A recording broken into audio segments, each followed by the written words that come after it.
We're talking about recycling today, and all that stuff you put in your blue bins ends up at recycling centers. Recently, I talked with Ryle Johnson at Athens Services in Sun Valley. He shows us how high-tech the recycling business has become. His job title says it all. Director of Resource Recovery.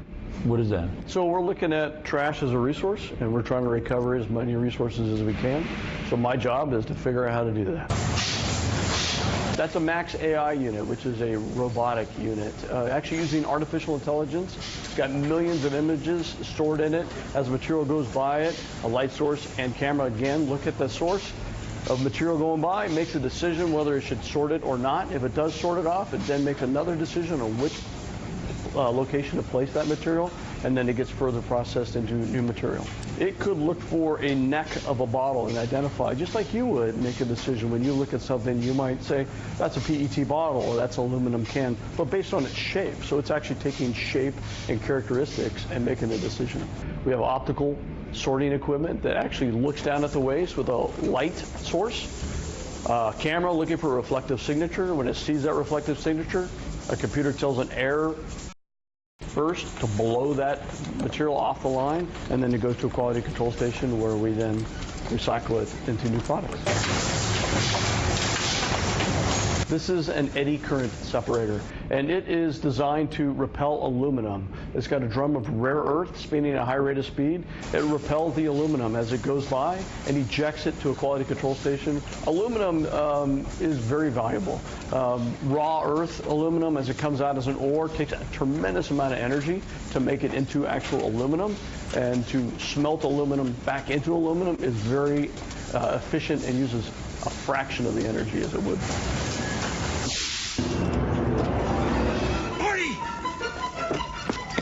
You've got to come back with me. Where? Back to the future. Well, remember Back to the Future? One thing in the movie may not be that far off. Doc pulls banana peels and other garbage from the trash can and uses it to fuel his DeLorean time machine.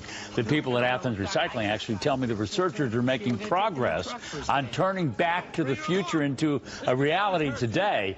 And you know what? The idea of throwing a can or some plastic that was actually fossil fuel based may not be such a bad idea. Joining us now, Jamie Court, president of the public interest group Consumer Watchdog. Kim Braun is the environmental manager for Culver City, and Kobe Sky is an assistant director of the LA County Department of Public Works. Are we going to get those kind of cars? What do you think? I sure hope so. You hope so? We are going back to the future. Well, I hear we're close. I hear we're close. And Jamie, you know, I know that you're very involved in things that are affecting the consumer. I know all of you are very interested in how consumers use recycling, and I think a lot of us honestly are confused, me included. And so what we've decided to do here is I have 3 boxes right in front of us, kind of a game show all of a sudden, okay? And this has trash that we pulled out, like this thing right here, and we want to know whether you think that this is a recycled item or trash, because a lot of people at home just automatically think if it's paper or something, it must be recycled. If it's a can or a bottle, it must be recycled, but not necessarily the case. What about that? That's styrofoam. Jamie, what do you say? Well, that's not going to be recyclable because it's something that can't break down. So. Okay, let's put that in there. What about this pizza box? You'd think it's recyclable, right? But look inside. It's still got stuff in it, right? Still got stuff there, and grease. And so what do you think, Kobe? So the cardboard would normally be recyclable. The problem is when you've got that grease, that becomes a contaminant. It means that other things, not just that cardboard pizza box, but paper that comes up in contact with it will also be contaminated, and it'll ruin more than just that box. And that's one of the reasons China, that's one of the reasons why China didn't want to take our stuff anymore, because we don't necessarily handle it right. We contaminate it before we send it off to where it needs to be done. Exactly. We'll throw it over here into this segment here. Cardboard? It's recyclable. Recyclable. We got one there. What about this? You got 2 different kinds of bags. These come from Amazon. This one is plastic, and this one is paper with some plastic inside. What say you? So the film plastic difficult to recover in a traditional recycling facility like you saw. That's the white one. Okay. This is actually what we call a hybrid, and you've got paper and plastic mixed together. It is very difficult for current recycling technology to separate the paper from the plastic and recover anything. So generally, those Amazon containers are not going to be recyclable. Not recyclable for that. Recyclable for this? Not recyclable. No. Not recyclable. There you go. Okay, this is kind of interesting here. This is a bag that had food in it. Look at the inside. Yeah. So what happens to this? Do we call this recyclable or non-recyclable? Well, the food will contaminate the rest of the product, so we would say not recyclable. And the real problem with this is if you have a bottle that breaks and shards because you got a hauler taking it away, and it goes and the food gets in that, the whole load of your whole blue can could go away. So it's not just that someone's not recycling that bag, it's that about 25% of what we throw in those blue bins don't get recyclable because of contamination from food. So this goes here. Yeah. Okay, one more. We got a lot in here, by the way, but look at this one. This is peanut butter, no stir crunchy style. Inside, kind of clean, not clean. Yeah. What do you say? I would recycle that. Yeah. Absolutely. You would recycle this. Yes. So we didn't do too well. We have 2 items in there. Yeah. In other words, what's the moral of the story? The key is to try to reduce the contamination that you're putting in. And our messaging at LA County is really focused on clean, dry, and place it in the bin.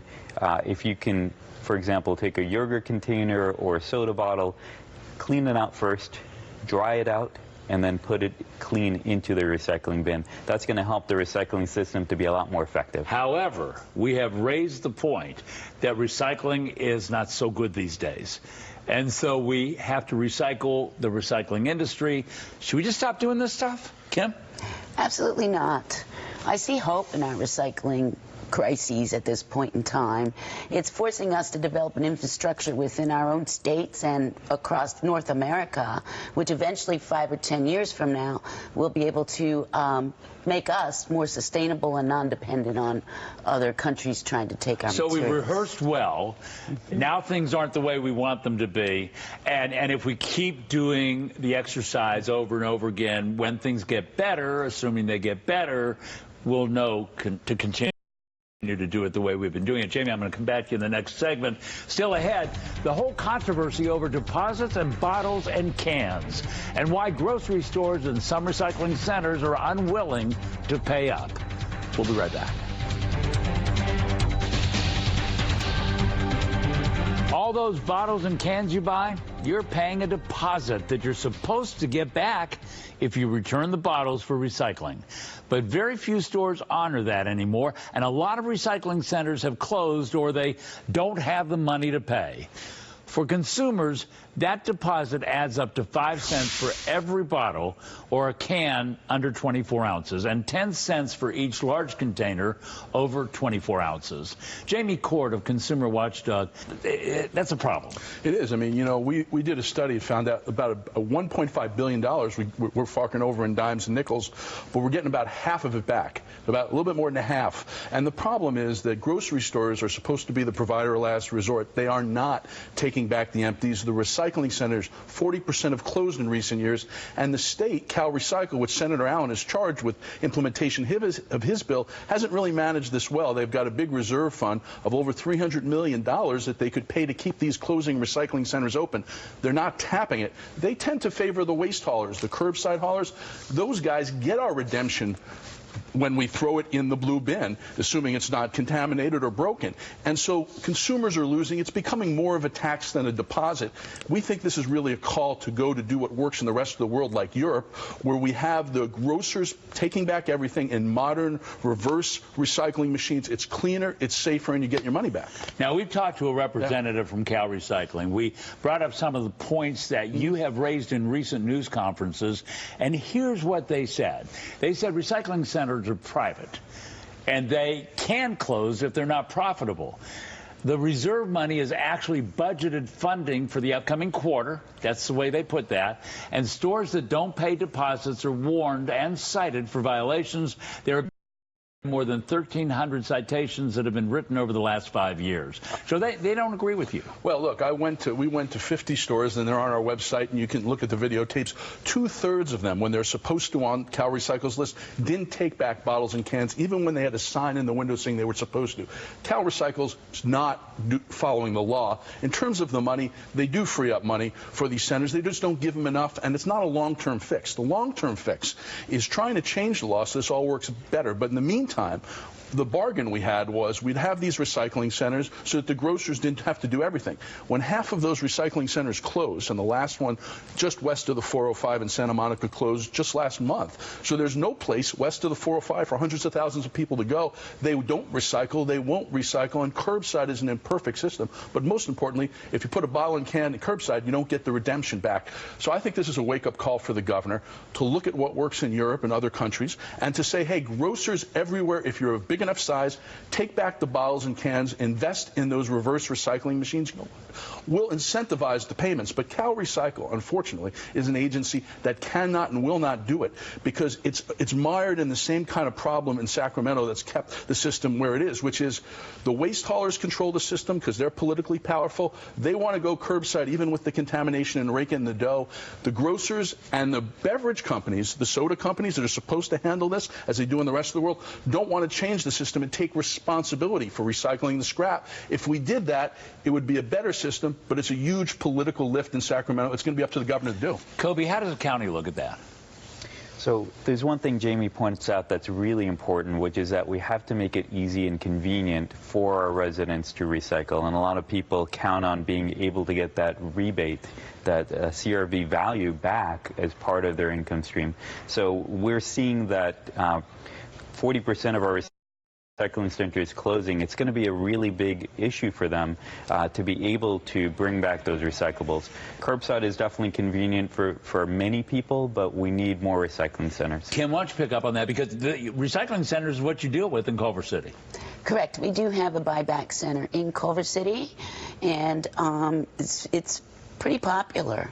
So if we could produce more of those in different areas, at least on the west side of Los Angeles, it would give people the opportunity. So what are the three of you? We only have a few seconds left. 5 seconds. What needs to be done? Look, we need to overhaul top to bottom. We need to get away from curbside. We need to get grocers to take responsibility for the cans. And the companies that make the products, the soda companies, they've got to treat the product as the product and the recyclable wrapper as the wrapper. And they got to be responsible for recycling the wrapper. If we incentivize it, it'll work well. It works all across the world that way. We just got to have the political power to do that. And so you two would agree that we have to recycle recycling.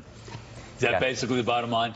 I would add to that, producer responsibility and manufacturer responsibility is very important. Senate Bill 54 moves us in that direction. We need a lot more. And that's Senator Allen's we talked to earlier. Final thought. Yes, I just think education and outreach and trying to get the consumer to purchase properly will help us in recycling. Thank you all very much. Really appreciate your being here. Remember, try not to contaminate those recycled items. Wash them out, clean them out, dry them out. Still ahead, we're not done. I'll tell you about some new podcasts we want to share with you. That'll be coming up.